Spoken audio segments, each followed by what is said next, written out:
Dusty boxes, old furniture draped in white sheets, and a single bare light bulb swinging overhead. This was my sanctuary. Others might see a creepy basement, but I saw a fortress, a vault for my secrets.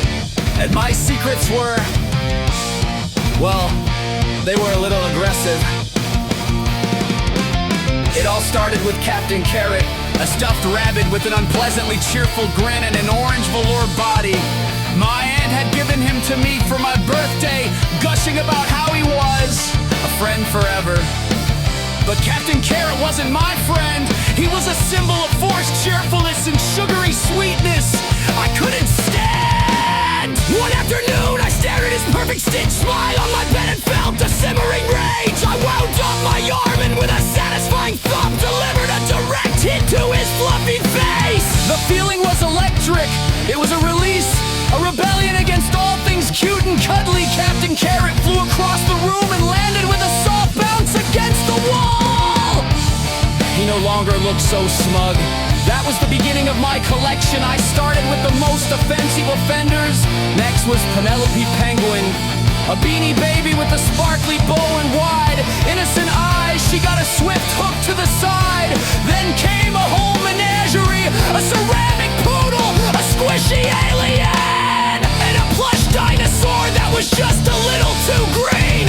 Each one met a similar fate, a silent act of defiance in my room. The problem, of course, was what to do with the evidence. My mom would notice if Capatin Carrot suddenly vanished from my bed. So, I needed a hiding place. The basement was the perfect crime scene. It was a no-go zone for the rest of my family. With a shoebox in hand, I'd sneak down the creaky stairs. The air was cool and smelled of damp earth and forgotten things. I'd carefully place the crumpled toys inside, burying them beneath old photo albums and dusty Christmas decorations.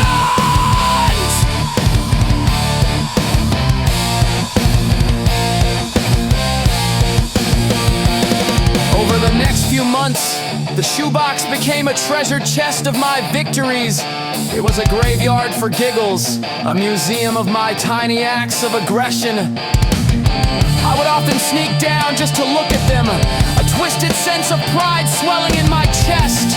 There was Penelope Penguin, her head slightly askew, and the squishy alien, permanently dented from a solid jab!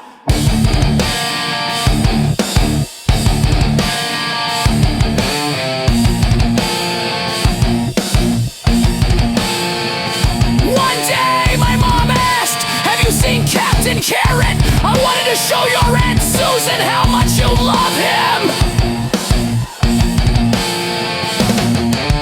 My heart hammered in my chest.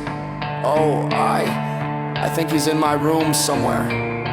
I stammered, feeling a wave of guilt. That night, I went down to the basement, opened the shoebox and looked at Capatin Carrot. His felt ears were bent and his smile seemed a little less bright. I picked him up, his stuffing now lumpy and uneven. He was no longer the perfect toy he once was. He was mine, a secret shared between the two of us. I thought of what my mom said about love and gifts. Maybe my aunt wasn't trying to force cheer on me. Maybe she just wanted me to have a friend. Slowly, I took Capatin Carrot out of the box. I held him for a long time before tucking him into the back of a closet instead of leaving him with the others. It was a compromise, a quiet truce. I wasn't ready to bring him back into the light, but I also wasn't ready to leave him in the dark. My basement fortress was still there, but perhaps I thought it was big enough for a little bit of peace too.